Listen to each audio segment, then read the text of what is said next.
এখানে f of x ফাংশনের লেখচিত্র দেওয়া আছে এবং f of x একটি সূচকীয় ফাংশন। একে দেখেই বোঝা যাচ্ছে যে এটি একটি সূচকীয় ফাংশন, কিন্তু তাও আমি এটা উল্লেখ করে দিলাম। এই ভিডিওতে আমরা এটা নির্ণয়ের চেষ্টা করব যে x এর কোন মানের জন্য f of x এর মান হবে ঋণাত্মক 25/1।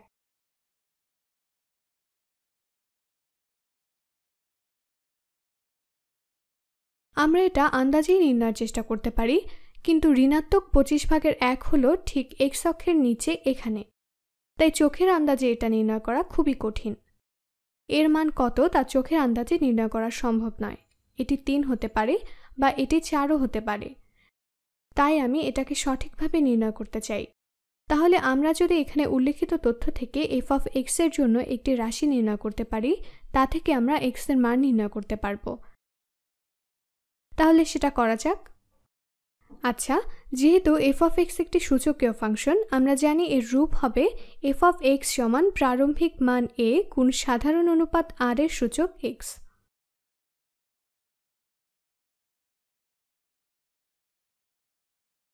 প্রারম্ভিক মান নির্ণয় করা সহজ। এটি হলো ফাংশনটির সেই মান যেখানে x সমান 0। আমরা এখানে দেখতে পাচ্ছি যখন x সমান 0 তখন r এর সূচক x সমান হবে 1। তাহলে f of 0 সমান হবে শুধু a। তাহলে f of 0 সমান কত? যখন x সমান 0 তখন আসলে লেখচিত্রটি y অক্ষকে ছেদ করে। তাহলে আমরা দেখতে পাচ্ছি যে f of 0 সমান ঋণাত্মক 25। তাহলে a সমান ঋণাত্মক 25।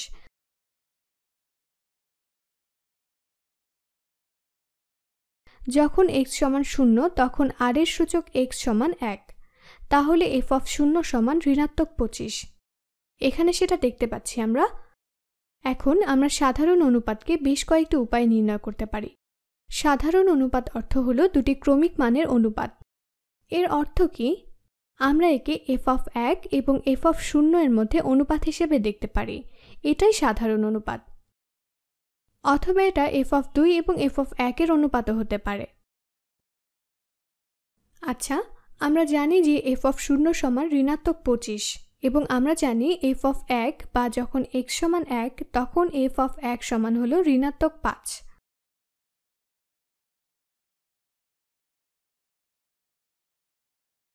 তাহলে আমাদের সাধারণ অনুপাত r হলো ঋণাত্মক 5 ভাগ ঋণাত্মক 25, অর্থাৎ 5/1। ঋণাত্মককে ঋণাত্মক দিয়ে ভাগ করলে ধনাত্মক পাওয়া যায়। তাহলে আমরা পাই 5/25, যা হলো 5/1। আমরা f of x কে একটি রাশির মাধ্যমে লিখতে পারি। f of x হবে ঋণাত্মক 25 গুণ 5/1 এর সূচক x।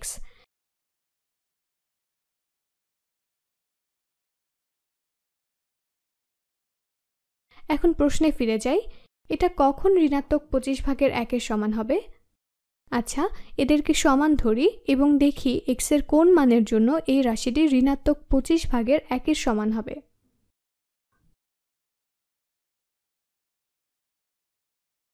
আমরা আসলে x এর মান নির্ণয় করতে চাই। তাহলে উভয় পক্ষকে ঋণাত্মক 25 দিয়ে ভাগ করি। আমরা পাবো 5/1 এর সূচক x সমান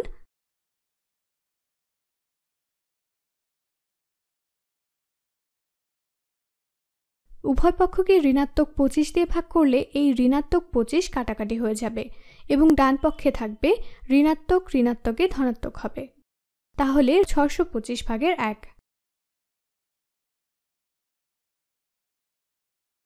এখন 5/1 এর সূচক x কে লেখা যায় 1 এর সূচক x ভাগ 5 এর সূচক x সমান 625/1।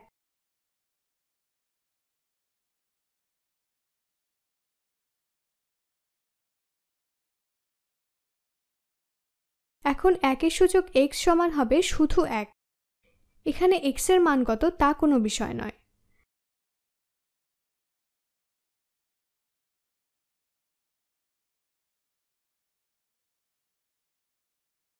তাহলে এখন 5 এর সূচক x কে 625 এর সমান হতে হবে।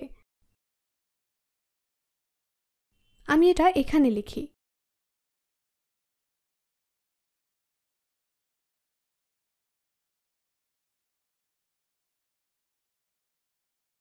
এখন এটা আমরা বিভিন্নভাবে করতে পারি, কিন্তু এসো 5-এর সূচকগুলো নিয়ে একটি একটি করে দেখি। তো 5-এর সূচক 1 হলো 5, 5-এর সূচক 2 হলো 25, 5-এর সূচক 3 হলো 125, 5-এর সূচক 4, এটাকে গুণ করলে আমরা পাবো 625।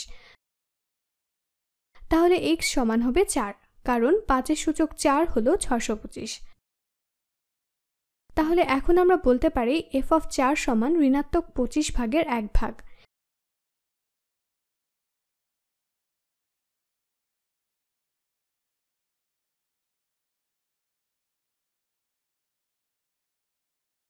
এবং আমরা এটা এখানে পরীক্ষা করে দেখতে পারি।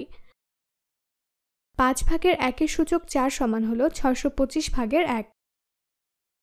ধনাত্মক 625 ভাগ ঋণাত্মক 25 সমান হলো ঋণাত্মক 1 ভাগ 25। আশা করি তুমি বুঝতে পেরেছো।